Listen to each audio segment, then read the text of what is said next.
Welcome back, family, for episode three of From Soldier to Civilian in 8 days. I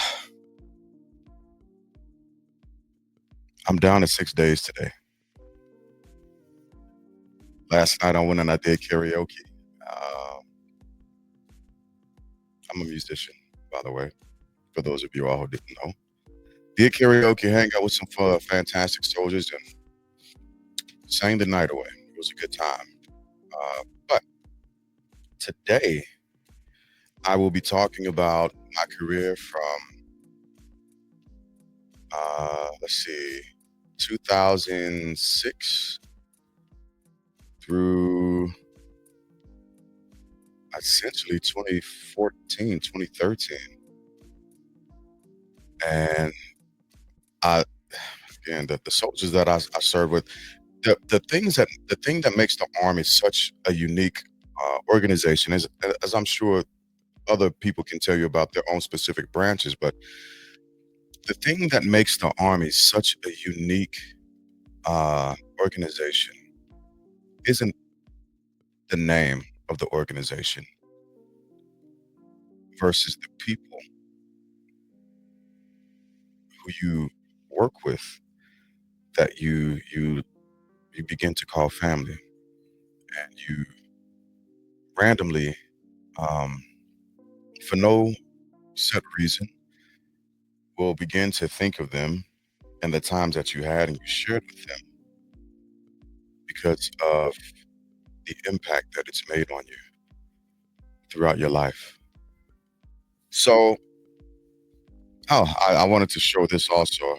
I'll be covering my social security number on this. But this is my original certificate of getting qualified as an OCT, Observer Controller Trainer. And I did that as an E4 specialist at Fort Riley, Kansas. And the date is 19 through 20, May 2003. And this is when I did my right seat ride and finished the class. The colonel that signed off on it was Colonel Gaspard. I'm sure he's retired. Gaspard Galata. And yeah, just another original document.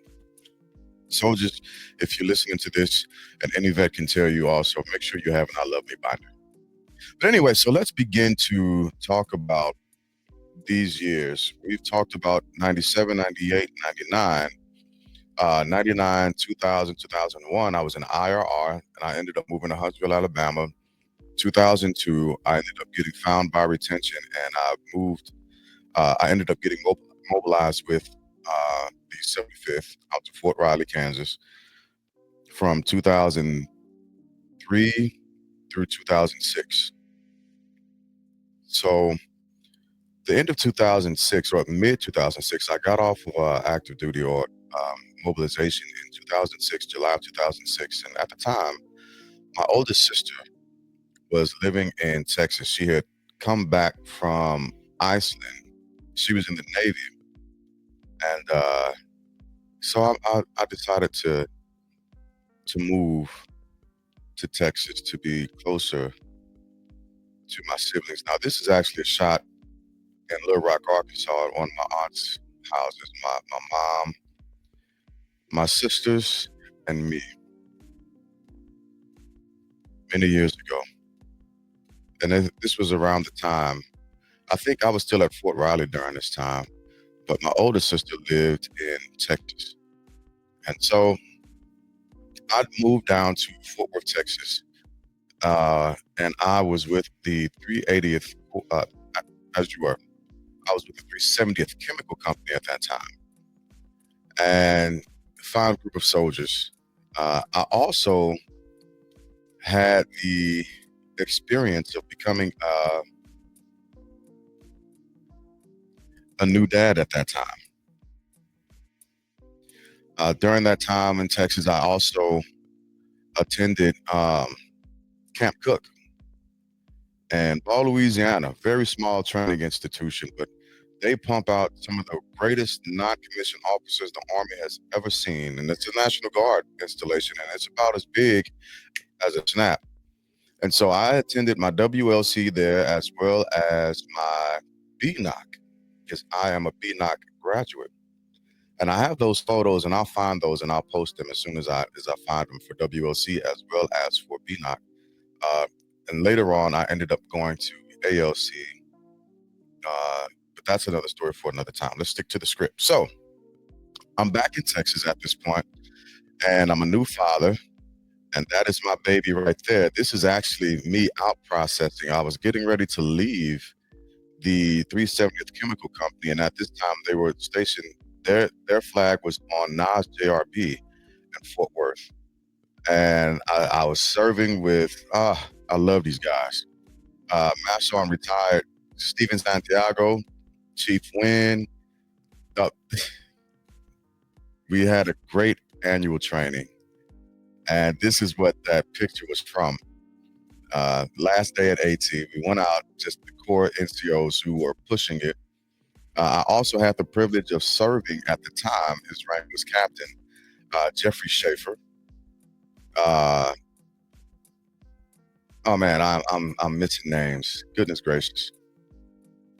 But some great soldiers. Uh, Lots of UICs, and I was on ADOS with them. They had a dual mission. That's a boring part, but ah, friendships for a lifetime. Friendships for a lifetime. I caught up with some of these soldiers later on when I ended up moving to California. But this was one of the only pictures that I could find outside of a picture of me in my supplier office at that time. And I think at this point I had been promoted to staff sergeant, and I was uh, I was getting ready to go to BNOC. So leaving again, my last day, leaving from there, I ended up going to Evansville, Indiana as my first AGR soldier. So let me just explain this picture a little bit here. This picture is really meaningful to me. My first daughter, I have 4 children, Gabby, as well as the rest of my children.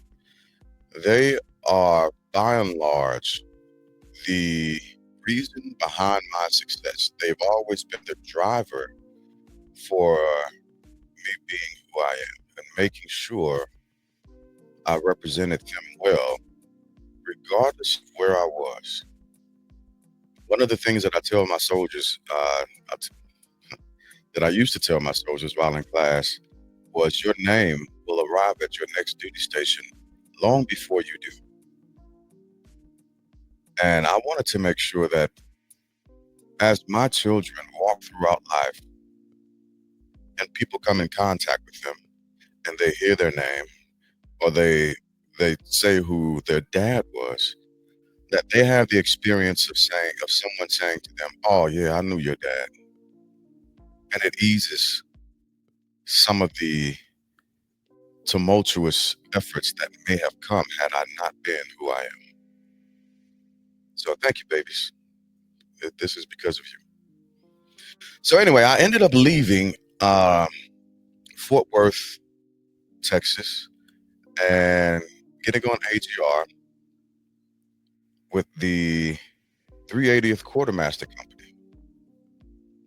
And while at the 380th Quartermaster Company, I did a lot of great stuff.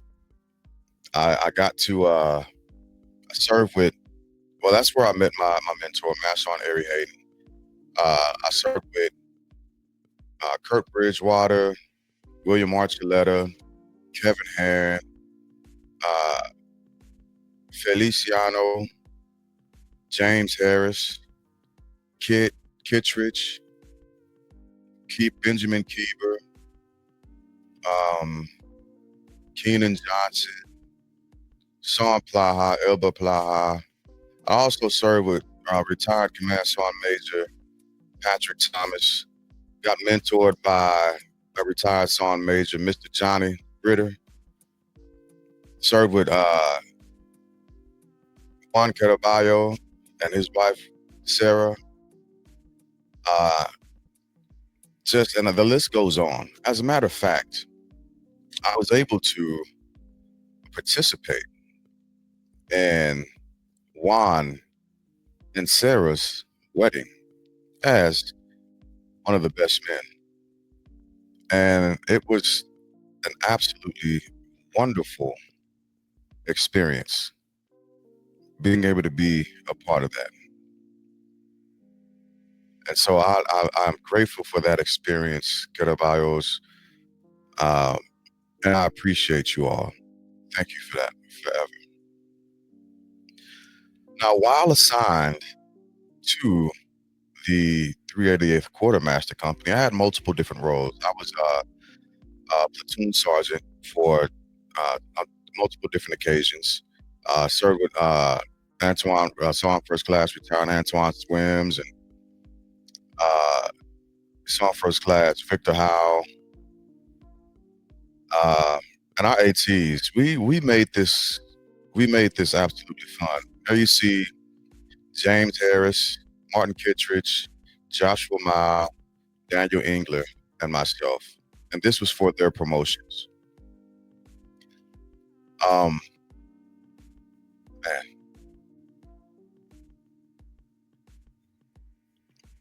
this is Feliciano and me. We went to a barbershop to watch a game or a boxing event. I can't remember exactly who it was, but I spoke with this fella not too long ago. Well, actually, it was a while ago, but absolutely enjoyed it. But like I was saying, we made this serving in this company a blast. Annual trainings were amazing. I got dared to do this, and if you dare me to do something at that time, it's hard for me not to.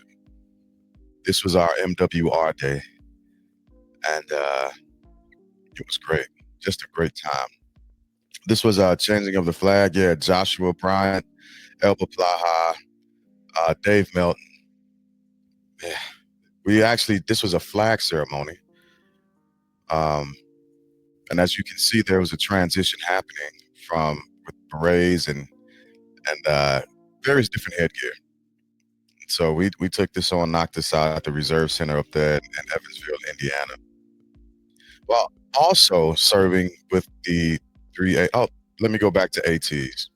Let me go back to ATs. This is us at the LRC at Fort Pickett. We often went, actually, every year we went to Fort Pickett to do our ATs, and I got very familiar with that place. Uh, Actually, the honest truth is, I got freaking tired of that place. But we ended up producing great numbers, increased a lot of different metrics. It was just a great time. We turned that company around. We changed the morale of the unit. We changed the vision of the unit. We changed the interaction with the soldiers. We instilled confidence, motivation, and a sense of people caring into those soldiers to the point to where we started getting numbers in that unit. Saw Kevin Woodward. I spoke with him not too long ago. Chief Morphew. I spoke with and seen him not too long ago also. I met these soldiers when they were specialists and privates, and now they're CW3s and staff sergeants. And it's just the greatest opportunity to see your soldiers excelling when you've left and you make.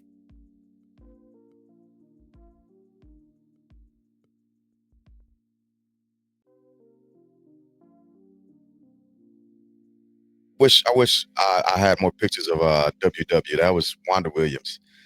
Um, she was our training NCO, and there's a point at that unit. It was a really tough spot where all the full timers had PCS except for me. So I had to do a lot with that unit. That was my baby for a long time. That was my baby.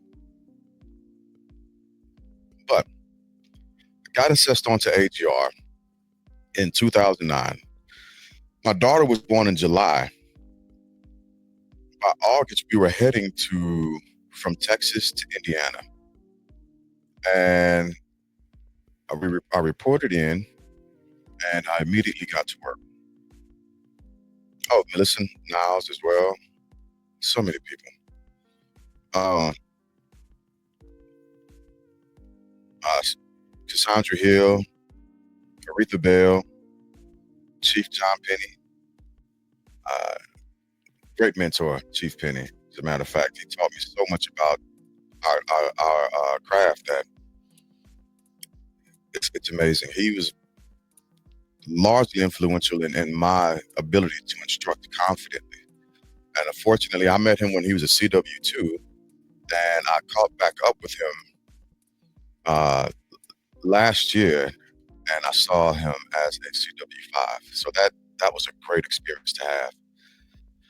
So going back to what I was saying, I reported into Evansville, Indiana, and almost immediately I ended up getting deployed. And at the time, Gabby, let's see, July, August, September. Yeah, by September, I was out of there. Gabby was 3 months old when I ended up getting sent to Iraq with the 724th Transportation Company. And while with the 724th Transportation Company, I was a crossover. I hadn't met these soldiers.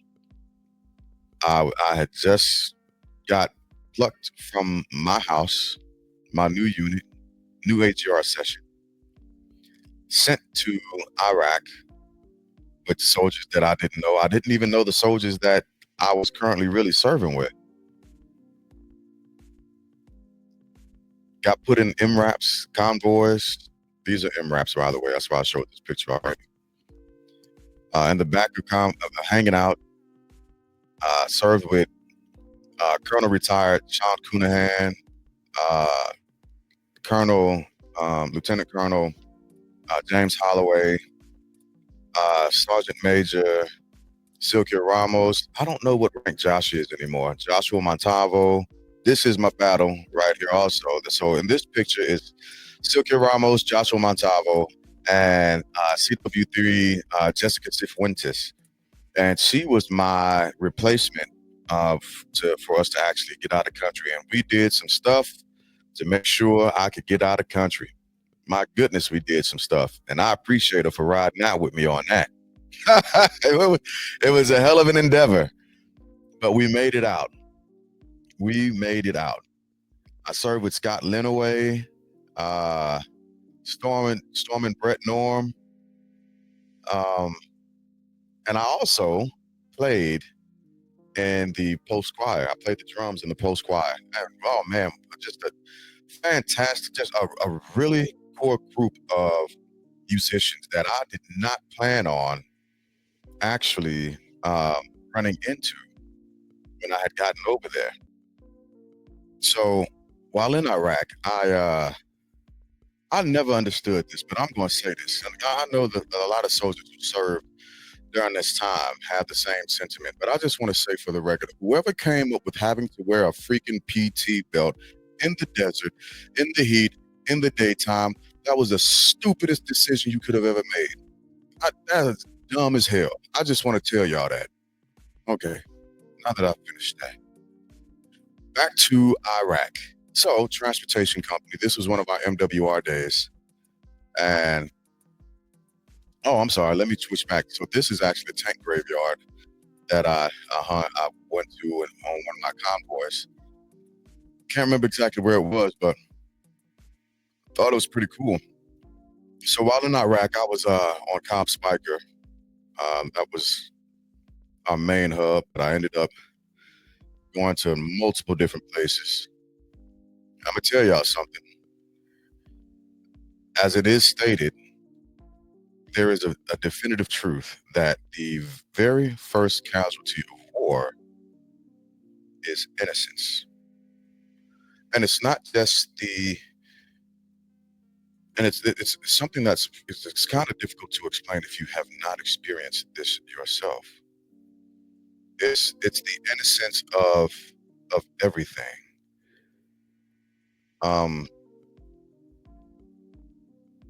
That's the first casualty of war. It's your innocence.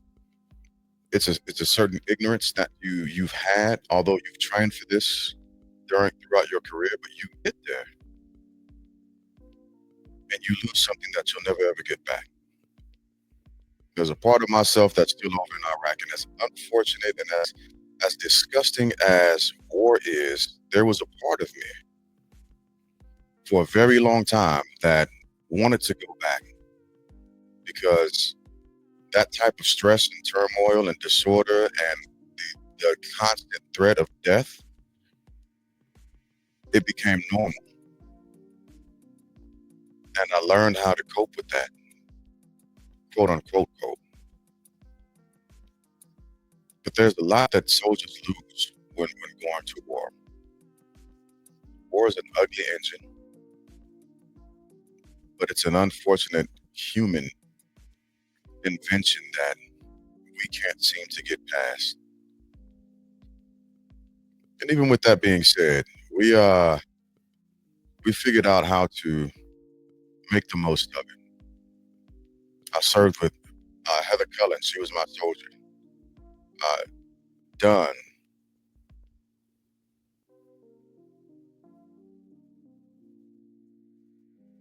Captain Ray. Man, there's a lot that happened in Iraq. They, we lost a soldier when he was on R&R. Joshua Montalvo's soldier, as a matter of fact. And the tough haul. Those were probably the most professional soldiers that I was able to serve with. Those soldiers knew how to get you from point A to point B and do it safely. Derek Leibel, Jacob Issa. And we actually have a chat, and I missed a reunion with those guys because I was on the road. But watching these soldiers operate while in country was just awesome. Being a part of that unit was a great experience. It was a great experience. Then then I came back, redeployment, and from that redeployment, I had my second beautiful baby. I had my thickness, my beautiful baby, my Sari, Daddy Sari. That's my girl. That is my baby. And time plays a trick on you with children, but that's a whole nother story for another time. It's just an evolution that you have to see that you're faced with that you're really not ready to deal with. And so at this time in Evansville, Indiana, it was Gabby and Sari, and we rocked out with that.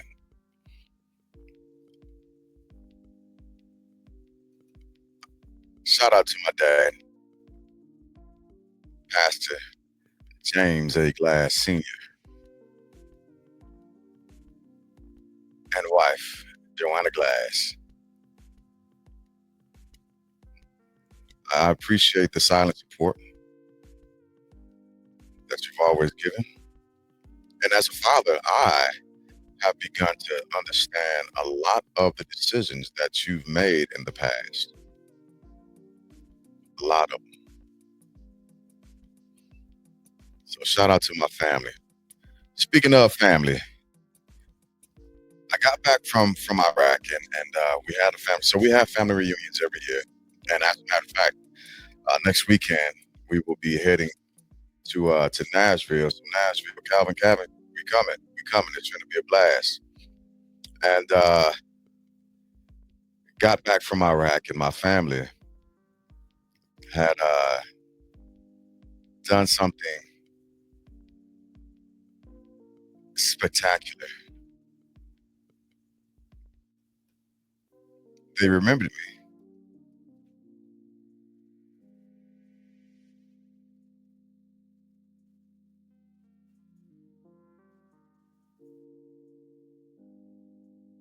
They welcomed me home.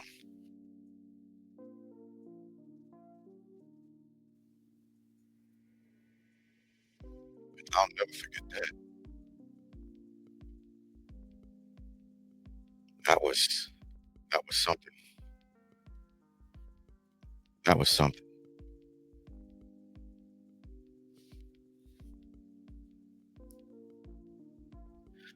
I love y'all for that, and I thank you for it. And so, with that being said, they ended up giving me a welcome home celebration where everyone who was in attendance at that specific reunion signed this baseball, and it's kind of hard to see. They signed this baseball. Thank you, Joe. I appreciate you for doing that. My cousin Joe, he organized that part of the event, and they also presented me with this plaque.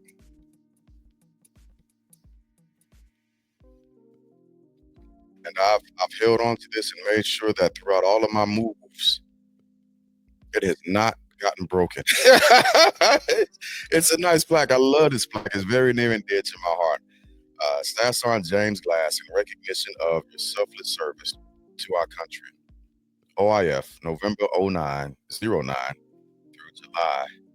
2010. And so I spent 4.5 years in Evansville, Indiana, performing multiple different positions and learning a lot and digging in to the trade of soldiering and learning what it meant to be a soldier. Shout out to Peter Tormeo as well. He was the commander for the 30th Quartermaster Company during my transition after I left that place. And so I left Evansville, Indiana. Trying to think. It was this is after my when I came back home from deployment, visiting a museum, being silly. But I had gotten accustomed to wearing my ID on my sleeve or on my arm. That's what we had to do when we wore PTs in Iraq. Man, there's so much that happened.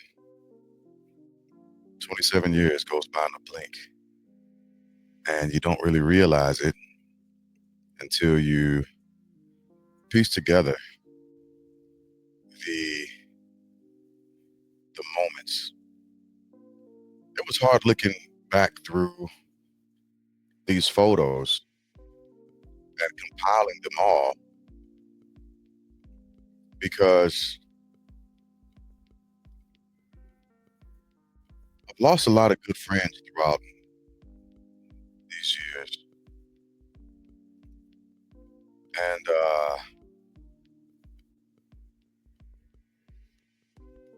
I missed out on a lot of important events.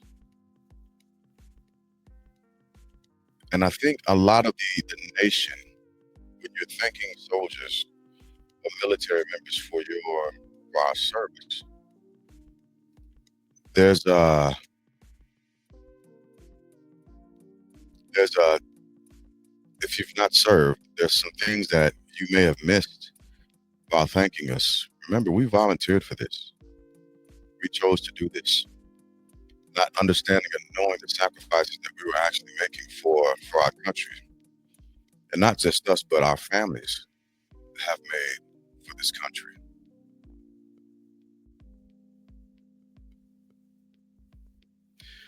2013, I departed Evansville, Indiana. This is me walking out with Gabby or Sari.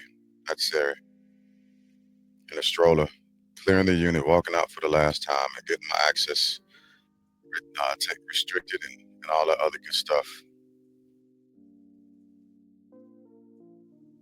pushing forward to more adventure, more adventure. It started at 17. I was 18 years old in this picture,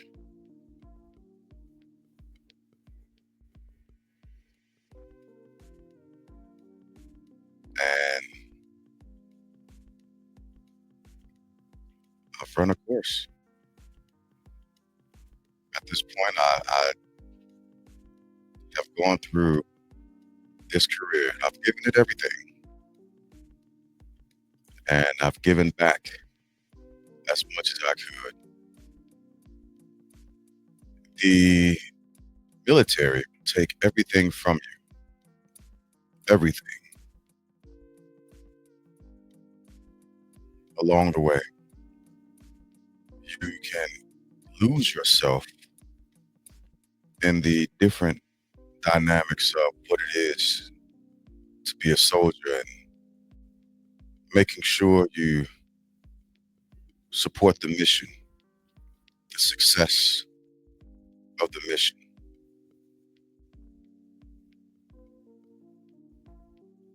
And the hope is you learn how to take some things back for yourself and your family. At the end of the day, that's who you're going to be left with, because the Army goes rolling along, teammates. It always has, it always will. I'm not the first nor the last soldier to retire out of the United States Army. And just as I came in 1997, somebody else was leaving. But your family deserves you. When you hang your boots up and you throw your pistols in the water bucket, line from Magnificent Seven. And so it's increasingly important that you dedicate as much to your family as you've dedicated to the Army.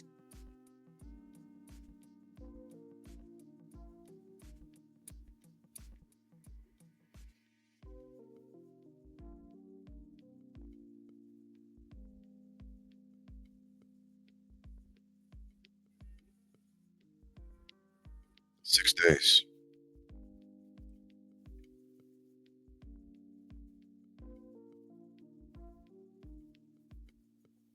Got 6 days left.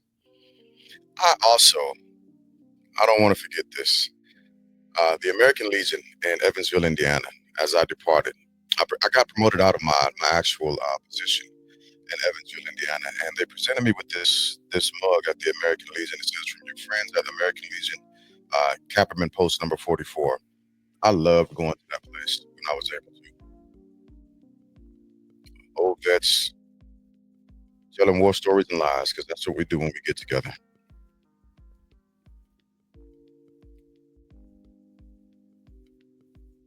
Becoming a new dad, reassimilating with family, supporting people.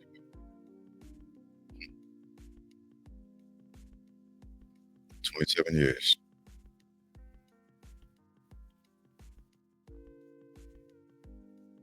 It all goes by in a blink. Well,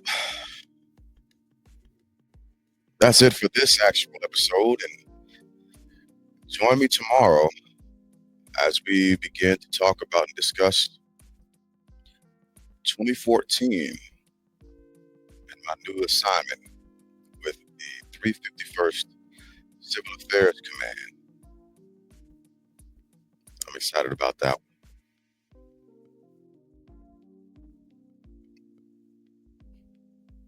I'll